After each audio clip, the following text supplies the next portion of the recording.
함께 사도신경으로 신앙 고백하겠습니다. 전능하사 천지를 만드신 하나님 아버지를 내가 믿사오며 그 외아들 우리 주 예수 그리스도를 믿사오니 이는 성령으로 잉태하사 동정녀 마리아에게 나시고 본디오 빌라도에게 고난을 받으사 십자가에 못 박혀 죽으시고 장사한 지 사흘 만에 죽은 자 가운데서 다시 살아나시며 하늘에 오르사 전능하신 하나님 우편에 앉아 계시다가 저리로서 산 자와 죽은 자를 심판하러 오시리라. 성령을 믿사오며 거룩한 공회와 성도가 서로 교통하는 것과 죄를 사하여 주시는 것과 몸이 다시 사는 것과 영원히 사는 것을 믿사옵나이다. 아멘. 찬송가 259장 함께 찬양하겠습니다. 예수 십자가에 흘린 피로써 그대는 씻기어 있는가? 더러운 죄 희게 하는 능력을 그대는 참 의지하는가? 예수의 보혈로 그대는 씻기어 있는가? 마음속에 여러 가지 죄악이 깨끗이 씻기어 있는가? 주 예수와 밤낮으로 늘 함께 그대는 행동을 하는가?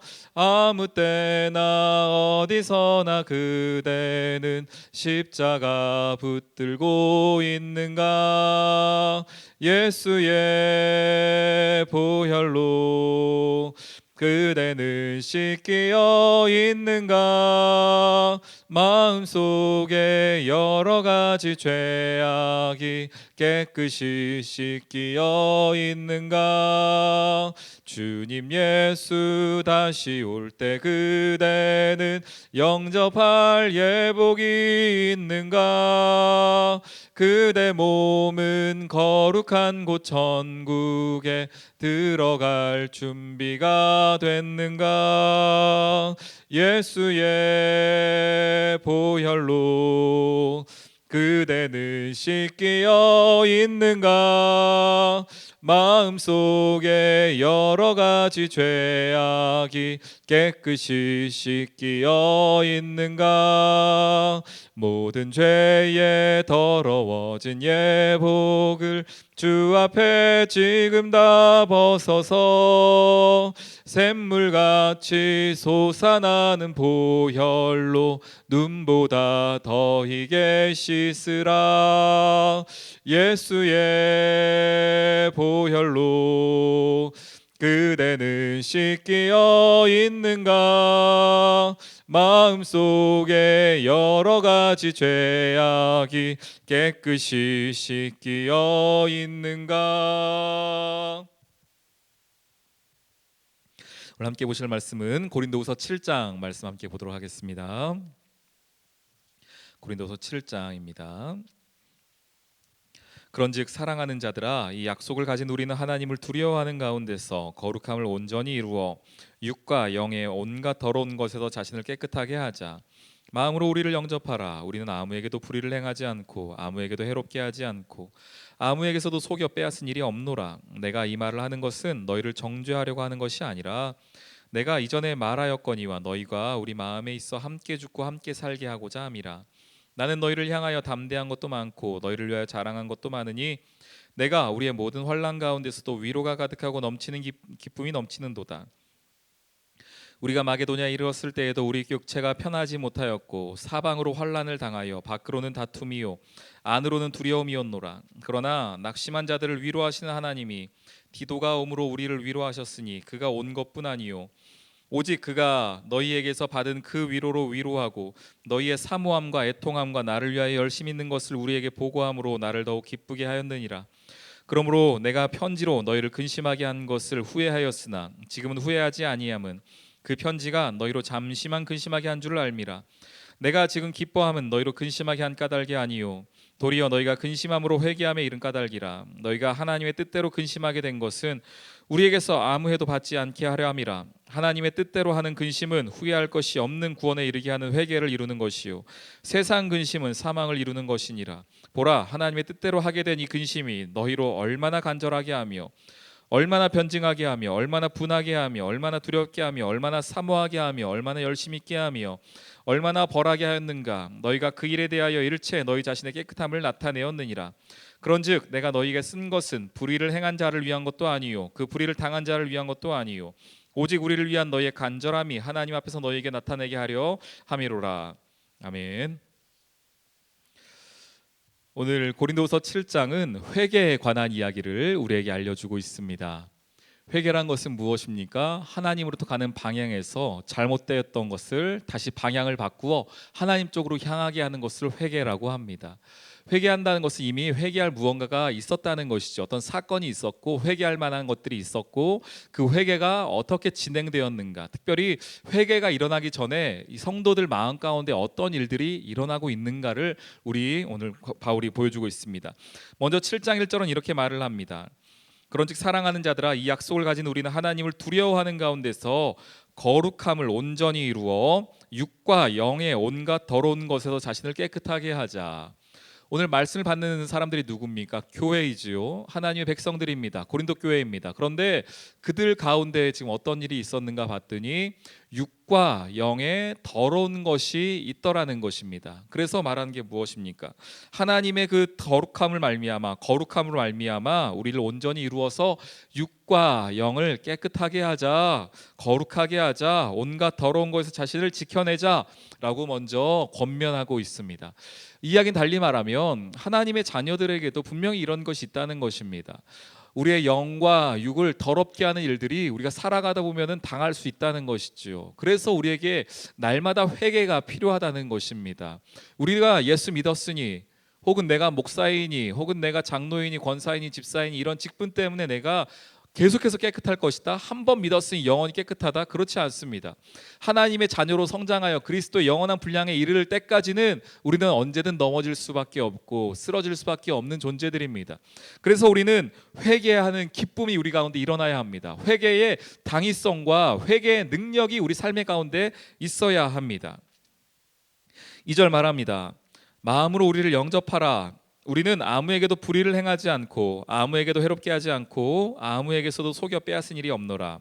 왜 이렇게 이야기하고 있냐면, 왜 우리를 영접해도 괜찮다라고 말하고 있냐면, 당시에 이런 사람들이 있었다는 겁니다. 2절을 거꾸로 해보면 다 됩니다.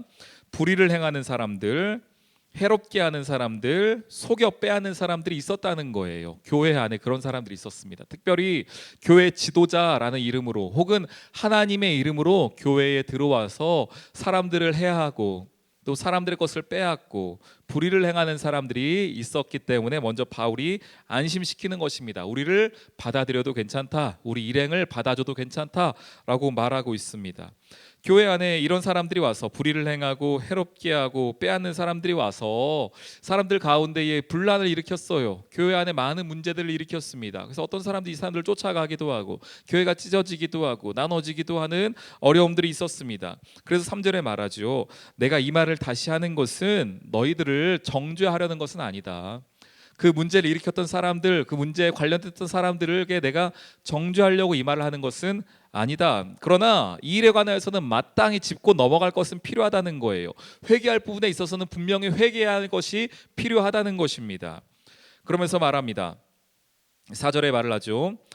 이 가운데에서, 모든 환난 가운데에서도 하나님께서 위로와 기쁨을 넘치게 하시는데 그 방법이 무엇이냐면 바로 이 회개를 통하여서 하나님이 다시 회복의 역사를 일으키신다는 겁니다.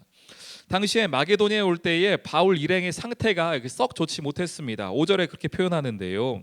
우리가 마게도니아에 이르렀을 때에 육체가 편하지 못하였고 사방으로 환난을 당하는 중이었다. 그래서 밖으로는 우리가 다툼이 일어났었고 우리가 싸우는 사람들이 있었고 안으로는 우리끼리는 그런 사람들 때문에, 여러 문제들 때문에, 환난 때문에 우리 가운데에 두려움이 있었다는 것입니다. 참 성도의 모습을 잘 표현한 모습이다 싶습니다. 육체가 편하지 못하였고 사방으로 환난을 당하여 밖으로는 다툼이요 안으로는 두려움이다. 혹시 오늘 계신 귀한 성도님들 가운데에, 말씀을 듣는 여러분 가운데에 이런 상황에 계신 분들이 계십니까? 육체인적으로 연약하고 둘러보면 사방으로는 환난이고 밖으로는 다툼이고 안으로는 두려움이 있는 상황 가운데 계십니까? 그렇다면은 하나님께서 분명 여러분의 삶의 자리 가운데 무언가 말씀하고 싶은 것이 있다는 걸 기억하십시오. 하나님이 그런 일들을 그냥 허락하신 것은 아니라는 것입니다. 그런데 그때에 하나님께서 어떻게 그 상황을 먼저 해결하셨냐면은, 먼저는 하나님께서 사람을 보내주세요. 그래서 두렵고 환란이 있고 다툼만 있는, 두려워하는 그 상황 가운데 있는 사람들에게 하나님이 먼저 사람을 보내주십니다. 오늘 6절에 나오는 디도가 그 사람이었습니다. 그러나 낙심한 자들을 위로하시는 하나님이 디도를 보내주셨다. 그리고 디도가 와서 단순히 사람 하나 온 것이 아니라 하나님의 위로하심을 가지고 와서 그 낙심된 사람들, 두려워하는 사람들, 다툼과 환란이 있는 사람들에게 그런 일들을, 하나님 위로를 전해주는 일을 하였다는 것입니다. 우리 귀한 성도님들의 자리 가운데에 이런 디도와 같은 사람들이 여러분의 인생 가운데 꼭 있기를 소망합니다. 내 삶의 자리 가운데 나 혼자는 낙심되고 주변을 돌아보면 모두 환란이고 모두 다툼이고 내 마음에 두려움이 가득할 때에 하나님의 위로를 가지고 오는 디도와 같은 사람들이 여러분의 삶의 자리 가운데 꼭 있기를 주님의 이름으로 축원합니다. 또한 여러분이 그런 사람 되기를 주님의 이름으로 축원합니다. 누군가가 낙심하고 낭망해 있던 자리에 있다면 여러분이 먼저 다가가셔서 하나님의 위로를 전해줄 수 있는 우리 귀한 성도님들 되길 주님의 이름으로 축원합니다. 그러면서 이제 위로했으니 끝났는가? 그건 아닙니다. 위로했으니 그냥 모든 문제가 해결됐는가? 그건 아니에요. 아까 말했던 것처럼 분명히 교회 안에 돌이켜야 될 문제들이 있었지 않습니까? 그 문제들을 하나님이 다시 회개시키시는데 그냥 회개하는 게 아니고 먼저 무엇이 선행되냐면 근심이 선행이 돼요. 근심. 보십시오. 8절입니다. 지금은 후회하지 아니함은 그 편지가 너희로 잠시만 근심하게 한 줄을 알미라. 내가 지금 기뻐함은 너희로 근심하게 한 까닭이 아니요 도리어 너희가 근심함으로 회개함에 이른 까닭이라. 근심했다는 것은 무엇입니까? 걱정했다는 건데 이거는 단순한 그냥 걱정이 아니라 성령의 찔림을 말합니다. 성령이 우리 가운데 주시는 찔림을 이야기해요. 내가 하나님 말씀대로 살지 못했구나. 우리 공동체가 지금 하나님으로부터 떠나 있구나. 우리 공동체가 무언가 잘못하고 있구나 라는 마음의 찔림, 성령의 음성, 그것을 근심이라고 표현했습니다. 그리고 그 근심은 어디로 우리를 이끌고 갔는가? 회개함의 자리로 이끌고 갔다는 거예요. 우리 귀한 성도님들, 여러분들이 말씀을 읽을 때에, 들을 때에, 또한 우리 삶의 자리 가운데 어떤 환경과 상황 가운데에서 마음의 찔림이 생긴다. 성령께서 주신 음성이 있다. 말씀을 듣는데 이 말씀이 내 마음에 깊이 남아 있다. 그렇다면 그 근심되는 그 일로 말미암아 하나님께서 여러분에게 회개의 기도를 받고 싶어 하신다는 걸 기억하셨으면 좋겠습니다. 회개는 내 힘으로 일어나지 않습니다.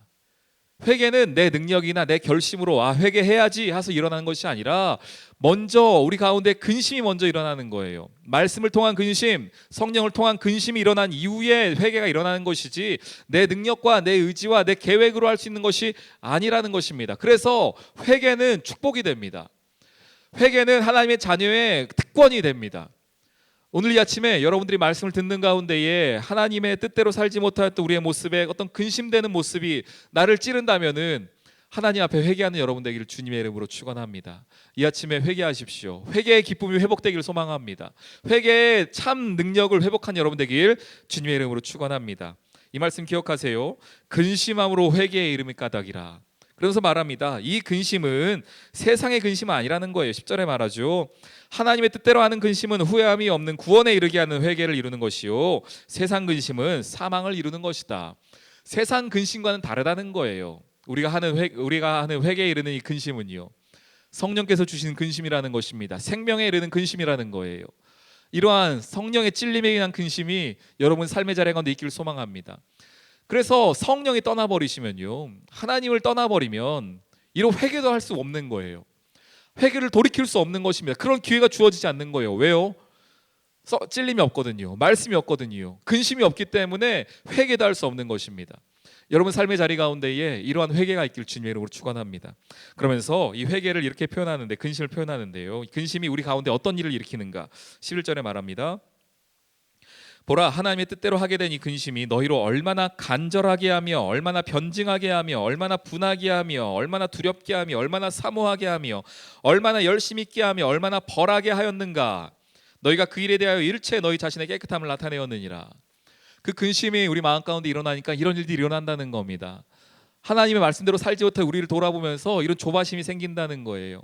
어떻게 살아야 할지 우리가 하나님 앞에 다시 한번 돌이켜보게 된다는 것입니다. 그러니 회개가 기쁨이고요, 축복이며 근심이, 성령께서 주신 찔림이 우리 삶에 얼마나 귀한 축복인가를 깨닫는 여러분 되시기를 주님의 이름으로 축원합니다. 오늘 이 아침에 다시 한번 주님과 말씀을 붙잡고 나아간 여러분에게 기도의 제목을 드립니다. 하나님의 근심이 회복된 여러분 되기를 소망합니다. 회개의 기쁨이 회복된 여러분 되기를 소망합니다. 회개의 참 회복이 있는 여러분 되기를 주님의 이름으로 축원합니다. 우리 함께 기도하며 나아가도록 하겠습니다. 오늘 시간 하나님, 우리 삶의 자리 가운데 먼저는 정결함이 있게 하여 주시옵소서. 또한 하나님의 말씀 가운데에 회개의 참 기쁨이 일어나게 도와주시옵소서. 예수를 섬길 때의 기쁨과 감사가 회복되게 하여 주옵소서. 우리 주여 한번 부르짖어 나아갑니다. 주여, 하나님 감사합니다. 오늘 이 하루 주님 앞에 살아가며 성령의 능력으로 말미암아 우리의 모든 자리 가운데에 회개의 기쁨이 넘친 저희들 될 수 있도록 인도하여 주시옵소서. 정결한 마음을 가지고 살아가게 하여 주시고 예수를 섬길 때 참 기쁨과 감사가 회복된 저희들 될 수 있도록 인도하여 주시옵소서.